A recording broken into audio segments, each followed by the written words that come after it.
There's some sort of morbid curiosity about seeing the final photographs of people before they die. The advent of photography itself is very new in human history, with the American presidency predating it. But with the presidents of the United States being some of the highest profile men on the planet for the last quarter millennia, many of their lives are well documented through the photograph. In today's video, I'm going to be taking a look at the final photograph of each and every president. Well, besides the first 5 who we don't have photographs of at all. I'll also be explaining the context, time period, and other individuals within the photo where applicable. I want to give a brief disclaimer that for some of these, especially the early ones, a little guesswork has to be done, as we don't have exact dates for every photo ever taken, as great as that would be for us historians. It's entirely possible that 1 or 2 of these might be slightly off, but I made my best effort to guess, and I'll explain my reasoning where applicable. Well, there's not much explaining to do beyond that. Without further ado, let's start at the very beginning. I'm gonna cheat just a little bit here, because I don't want to leave out the first 5 presidents altogether. The first president to ever be photographed was William Henry Harrison in 1841, but the oldest surviving photograph of a president is this one of John Quincy Adams from 1843. All of the first 5 presidents died before the year 1841, but they were still high profile enough to have plenty of portraits and sketches done of them throughout their life, a luxury only granted to the richest and most powerful individuals in society at the time. The final portrait of George Washington, while he was living, was believed to be this one, drawn in November 1799, just weeks before the former president fell ill and died on December 14th of that year. The artist was named Charles de Saint-Meminand and used a device called the physiognotrace to create it, a French invention designed to semi-automate the creation of portraits. Washington was in Philadelphia at the time and had been appointed commander-in-chief of the U.S. Army by his successor, President John Adams, to make preparations for a potential war against France, which never fully materialized. The portrait is currently housed in a National Archives facility in College Park, Maryland. Speaking of John Adams, this is the final portrait of the second president of the United States. Painted by a man named Gilbert Stuart, who also created this more famous portrait of the president, it was done sometime in the first half of 1826, before Adams died on July 4th of that year. This is pretty much exactly what I would expect a 90-year-old Adams to look like based on his prior portraits. Today, you can go and see it in the Smithsonian American Art Museum in Washington, D.C. The final portrait of Thomas Jefferson was painted in 1821, 5 years before his death on the exact same day as John Adams, July 4th, 1826. This was painted by a man named Thomas Sully, who traveled to Jefferson's home, Monticello, when the former president was age 78 and in retirement. There is also an expanded version showing Jefferson's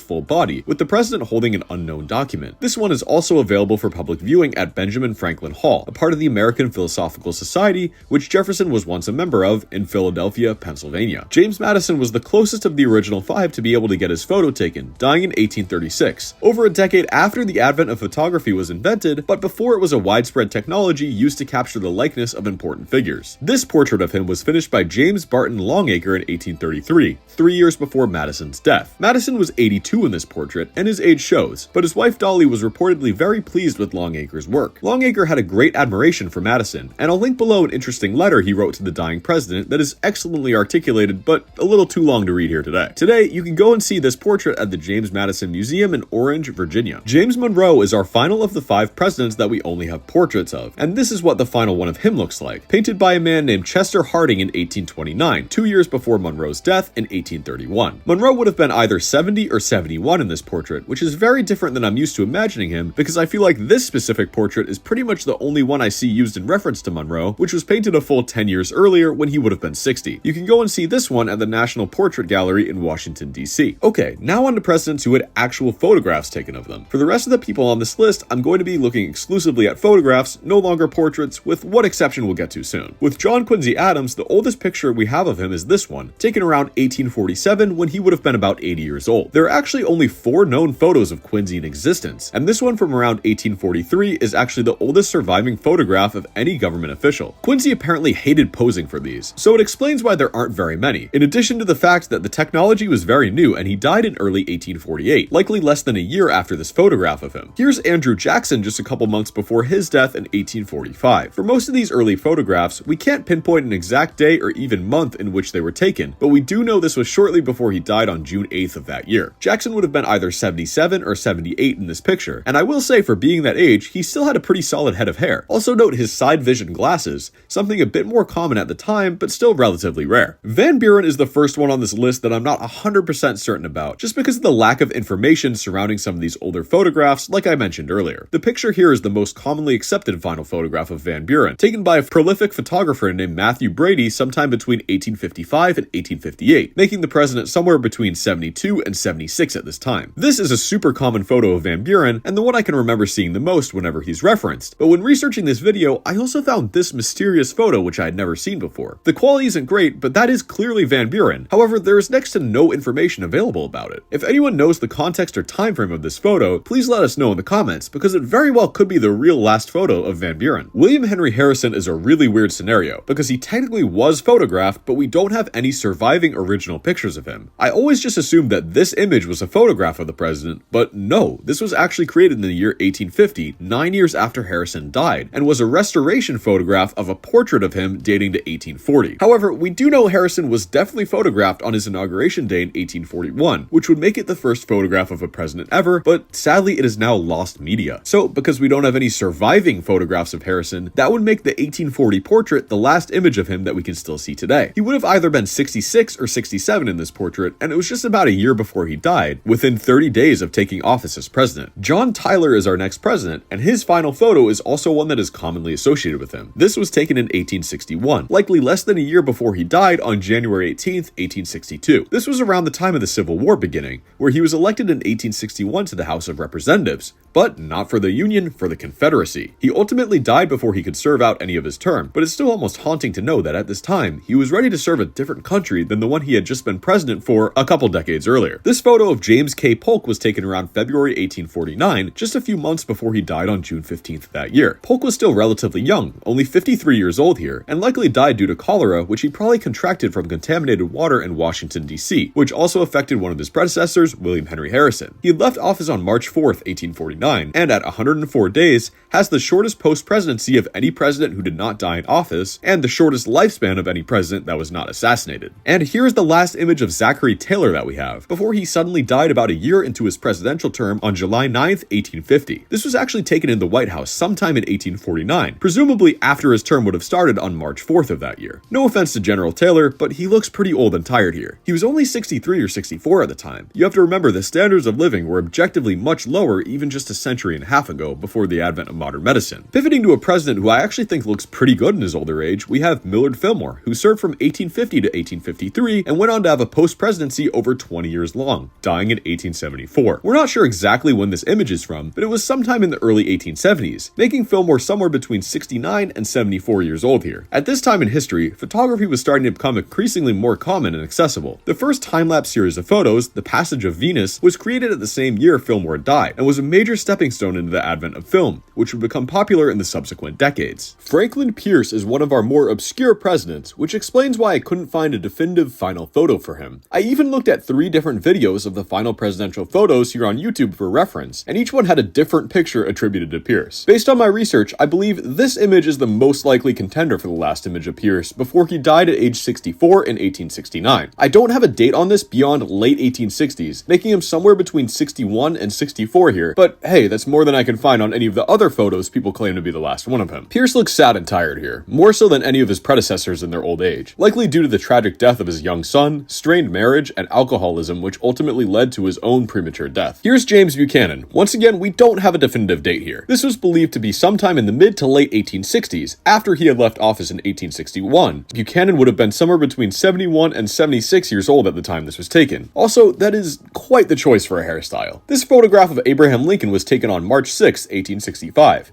Just 40 days before he was assassinated at Ford's Theater on April 15th. It was taken on the balcony of the White House by a photographer named Henry Franklin Warren, who printed it at a studio in Waltham, Massachusetts, which is actually not far at all from where I live. During my research, I saw this photo falsely attributed to be the last image of Lincoln a couple times, but this was actually the last formal photograph, meaning he went and posed for it and everything. This one was taken on February 5th, more than a month earlier. This is the final photograph of President Andrew Johnson, who assumed the role of the presidency upon Lincoln's death in April 1865. Johnson would die die a little over a decade later, on July 31st, 1875, at the age of 66. He's also 66 in this image, believed to be taken in either February or March of that year, right around the same time he was sworn into the United States Senate. Yeah, he was one of the select few presidents that went right back to his old job in politics once his term was over, originally serving as a senator from Tennessee from 1857 to 1862, and briefly returning in 1875, a few months before his death. Next up, we've got one of my all-time favorite people who served as president, Ulysses S. Grant. This one was taken just 4 days before he died on July 23rd, 1885. This was one day after he finished writing his personal memoirs on July 18th, project that he believed was the only way to save his family from financial ruin upon his death, and it worked, with his wife receiving royalties of almost $16 million in today's money upon their publication. Grant was suffering immense pain from throat cancer during this time, and he knew that he was dying, spending his final days in a family cottage in Mount McGregor, New York, which you can still visit to this day. I would also highly recommend reading Grant's memoirs that he was writing. They're surprisingly very accessible and easy to understand for a publication that's almost 150 years old. Here's the final photo of Rutherford B. Hayes, and I did say at the beginning of this video that I would explain the other people within the final photos when applicable. It took us a whole 19 presidents to get there, but hey, there are some other people in this one. We know this photo was taken after June 25th, 1889, because of the absence of Hayes' wife, who died on that day, and obviously before Hayes himself died, which was January 17th, 1893, at the age of 70. I saw the year 1890 floated around with this photo, so assuming that's true, Hayes would be either 67 or 68 here. To his far left is his son, Rutherford Platt Hayes. Standing behind him is Lucy Hayes Herron, who was the daughter of a close friend of Hayes and was given the name when she was baptized. Fun fact, Lucy Hayes Herron is the younger sister of Helen Herron Taft, wife of William Howard Taft. Finally, to his right is the president's daughter, Fannie Hayes, who looks to be holding a wooden tennis racket. The final photo of James A. Garfield before he was assassinated on July 2nd, 1881, and finally died on September 19th of that year was this one, taken by Charles M. Bell, a prolific presidential photographer. He also captured this famous shot of Chester Arthur, the next president we'll talk about. There were several shots captured during this shoot, and we're not 100% sure of the order of them, but they were all taken in close enough proximity to where I think you get the idea of what the true final photo of Garfield would look like. Garfield was just 49 years old when these were taken sometime in the first half of 1881. I'm guessing around the time of his inauguration on March 4th. Chester Arthur was another one that was difficult to pinpoint for this list. I found several sources claiming that this was his final photo with little contradiction, but the time frame and context remains a mystery to me. If I had to guess, this was after his presidency was over, because it was believed he was on a camping trip with the man next to him, who was a friend of his. It's definitely not impossible that this was taken while he was president, but I'd be surprised, because he does look a little older to me than he did in his presidential portrait shots. I'm gonna guess he was somewhere between 55 and 57 here. Probably not 57 because he died just 6 weeks after that birthday and was seriously ill beginning in the fall of 1886, which he doesn't appear to be here. Here's Grover Cleveland on March 5th, 1908, not too long before his death on June 24th of that year. He would have been 70 years old here, less than 2 weeks from his 71st birthday, and looks pretty much exactly what I would imagine an older Cleveland to look like. He's lost some weight since his days in the Oval Office and is sitting at a desk in what I believe to be his personal study. Benjamin Harrison was yet another president with a difficult to pinpoint final photograph, but I believe this one to be the most likely contender. I saw several claims that this famous shot of Harrison was the final image of the man, but I don't believe that to be true, because by most accounts that photo was taken in 1896. In this one, we see Harrison with his daughter, Elizabeth, who was born the next year in 1897. She looks to be at least over a year old here, more likely closer to 3 or 4, which would put this photo in 1900 or 1901. Harrison died on March 3rd, 1901 at the age of 67, so I'm going to take a guess and say he's between 64 and 67 here, most likely 66. It's entirely possible that this is not the last photo of Harrison, but it's the most recent one I could find where we could at least estimate the time frame with reasonable accuracy. When William McKinley visited the Pan American Exposition in Buffalo, New York on September 6, 1901, he had no idea the visit would ultimately result in his demise. Here we see McKinley on a carriage ride to the Temple of Music attraction at the exposition. There was then this photo captured of him walking up the entrance stairs to his destination, completely unaware of what would happen mere moments later. I believe this is the actual final photograph of the president, who had taken his hat off upon entering the building and is looking forward in the direction of the camera here. Within minutes, he was shot by an anarchist, Leon Czolgosz, but didn't die instantaneously. He survived a further 8 days, and at one point was believed to be making somewhat of a recovery, which unfortunately did not come to fruition. The photo of McKinley walking up the steps is especially haunting to me, and this is often attributed as the last photo of the president, likely because it's a lot more cinematic in a way compared to the one where he's inside. McKinley was just 58 years old when he died. For Theodore Roosevelt, I found 2 possible contenders for his final photograph, both taken in the year 1918 with non-specific dates. This first one is at his home on Sagamore Hill on Long Island, New York, but I think this second one is slightly more likely to be the last image of him. I don't really have any concrete reasoning beyond him just looking a bit more frail, but that could easily just be the way if the photo was framed or any other number of reasons. Either way, he would only be either 59 or 60 when these photos were captured, record. Sadly, Roosevelt was taken from us much too soon. Thankfully, we're now getting into the territory where a lot of these final photos are pretty cut and dry in terms of which one were truly the last. This is the case with William Howard Taft, where we see him here at age 72 in a wheelchair, with two members of what looked to be his medical staff or aides behind him. Taft had lost over 100 pounds since he left the Oval Office 17 years prior, and at least based on this photo, seemed to be in good spirits in his final days. This image is from around February 1930, so just a few weeks before his death on March 8th of that year. Here is Woodrow Wilson sometime between August 1923 and January 1924, leaving his home in Washington, D.C. with the help of an unidentified aide. Wilson died on February 3rd, 1924, at the age of 67, making him either 66 or 67 in this photo. However, his health had been in rough shape for 4 years by this point, suffering a severe stroke while he was still in office in 1919 that left him partially paralyzed with cognitive issues. When you're done with this one, check out my recent video on obscure fake presidents of the United States to hear the story of how his wife, Edith, took over Woodrow's presidential duties during this time. Here's Warren Harding on July 31st, 1923, on the last leg of a trip he was making throughout the west coast of the United States and Canada, starting with Alaska and ending in San Francisco. People observed that he looked tired and ill throughout the journey, and he had been complaining of upper abdominal pain after a series of gaffes during public appearances. Harding's personal physician arranged for him to meet with a leading cardiologist in San Francisco, and in this photo, Harding is just arriving off a train to the city and walking to a limousine, which would take him to the Palace Hotel, where he would die 2 days later of congestive heart failure. Also in the photo is the Harding administration's Surgeon General, Charles Sawyer, Harding's personal secretary, George Christian, and Harding's wife, Florence Harding. He was only 57 years old when he died. The last photo of Calvin Coolidge was taken during a campaign trail speech in 1932 in front of the Republican National Committee, which we know today as the Republican National Convention. Coolidge himself was not running this year. Instead, it was his former Secretary of Commerce, Herbert Hoover, running for re-election. Coolidge is addressing the RNC and endorsing Hoover's bid here, and would be his final public appearance before his passing on January 5th, 1933. Coolidge would have just been 60 years old here, another president who died relatively young. The last image of Herbert Hoover is a pretty self-explanatory one. Here, he's paying a visit to the sitting president at the time, JFK, in 1963. JFK was 46 at the time, while Hoover was 89, making him the longest-lived president since John Adams over a century prior. But tragically, Kennedy would be the first two of the men in this picture to die. Hoover lived for almost a full year after the Kennedy assassination, dying at the age of 90 on October 20th, 1964, just about 200 days shy of beating John Adams' record to become the longest-lived president at the time. These two photos of Franklin D. Roosevelt were both taken on April 11th, 1945, inside his personal retreat, the Little White House in Warm Springs, Georgia. They were taken as reference photos for a portrait that was going to be painted by an artist named Elizabeth Shomatoff. This is what that portrait ended up looking like. You can tell it remained unfinished. Roosevelt was just 63 years old when he died the next afternoon of a cerebral hemorrhage, but you can tell that his unprecedented 12 years in office overseeing the Great Depression and World War II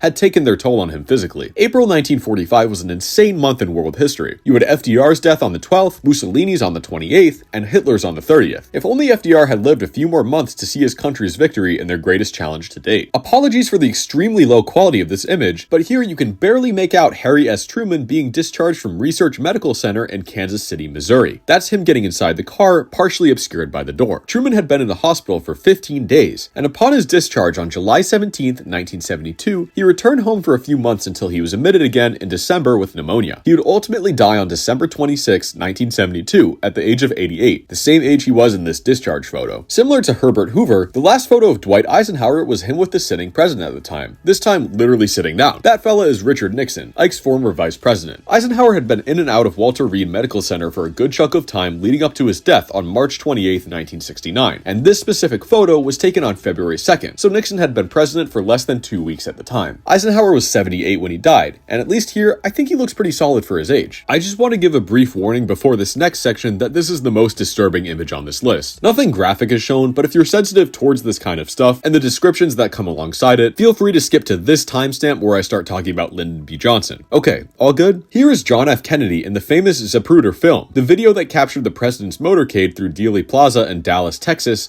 on the afternoon of November 22nd, 1963. Kennedy was shot twice, first in the back with the bullet exiting his throat, and second in the head, the fatal shot. It's believed that after the first shot, Kennedy was fully aware and conscious, but the second shot near instantly killed him. Frame 313 of the Zapruder film is the one that shows Kennedy getting shot in the head, so here we have frame 312, literal milliseconds before Kennedy's life was taken at the age of 46, the youngest of any president in American history. It's possible and even likely that Kennedy was technically alive for a few frames after this one, but since we can't pinpoint the definitive moment where he lost his life, I'll go with frame 312 here for simplicity's sake. This makes this photo the closest one to the death of a president of any image on this list, which makes sense considering Kennedy's death itself was the only one captured on film. The other people in the car with Kennedy are his wife, Jackie, tightly grasping him after he'd been shot for the first time here, Texas Governor John Connally and his wife Nellie Connally, Secret Service agent Roy Kellerman, and another Secret Service agent driving the car, William R. Greer. Fun fact, Nellie Connally was the one to live the longest out of anyone in this car, dying at the age of 87 all the way in 2006. Alright, on to a lighter subject material for our next photo. Here's Lyndon B. Johnson on January 16, 1973, at the age of 64. The man who he's shaking hands with is John Cena. And his name is John Cena! I mean, William P. Hobby Jr. Hobby was the lieutenant governor for a record 18 years, and this was his very first day on the job. He had been part of Johnson's administration, and his father, William P. Hobby Sr., was governor of Texas and also knew Johnson. Hobby Jr. is actually still alive as of the recording of this video, and is about to turn 94 years old. Anyways, Johnson was in poor health for decades of his life. He had his first heart attack at age 46, and was a heavy smoker that refused to follow diets his doctors would put him on. In 1968, he was told by his doctor that he had about 5 years left to live, which led Johnson not to seek re-election that year, and this was exactly accurate. He died 6 days after this photo was taken from another heart attack. Alright, we're on to our last 5 presidents. Richard Nixon died on April 22nd, 1994, and I couldn't find an exact date on this photo, but I believe it was sometime between April 18th and 21st. He's in New York City here, and on his way back to New York Presbyterian Hospital in Manhattan, where he was being treated for a stroke that he had on the 18th. Interestingly enough, the wife of his old political rival was in the same hospital at the same time, none other than Jackie Kennedy. Jackie Kennedy, who by this time was actually Jackie Kennedy Onassis, was also being treated, and the two died just 3 weeks apart. Nixon was 81 years old in this image when he died. Ford is the final president on our list to have their last photo be one with another president. In this case, that's George W. Bush facing him. Bush visited Gerald Ford at his home in Rancho Mirage, California, for just over an hour on April 23, 2006. Here's another photo from that day, showing the two men more clearly and President Ford's wife, Betty. Ford was an astounding 92 years old at this time, and I will say he looked pretty good for his age. Ford passed away 8 months later on December 26, 2006, at the age of 93, peacefully surrounded by his family in his home. Jimmy Carter is the most recent president on this list to be taken from us. On December 29, 2024, at the age of 100, an unprecedented milestone for a president to reach in longevity. These two images were taken on his 100th birthday on October 1, 2024, where he made a brief and quiet public appearance to witness a military flyover tribute to him in Plains, Georgia, surrounded by family and caretakers. He definitely looks like a 100-year-old guy here, but I'm glad of everyone on the list, he was the one to live the longest. Say what you will about his presidency, but the humanitarian work he did in the following 4 decades was nothing short of incredible. Here is Ronald Reagan, also on his birthday, this time his 89th, on February 6, 2000. He's with his wife Nancy here,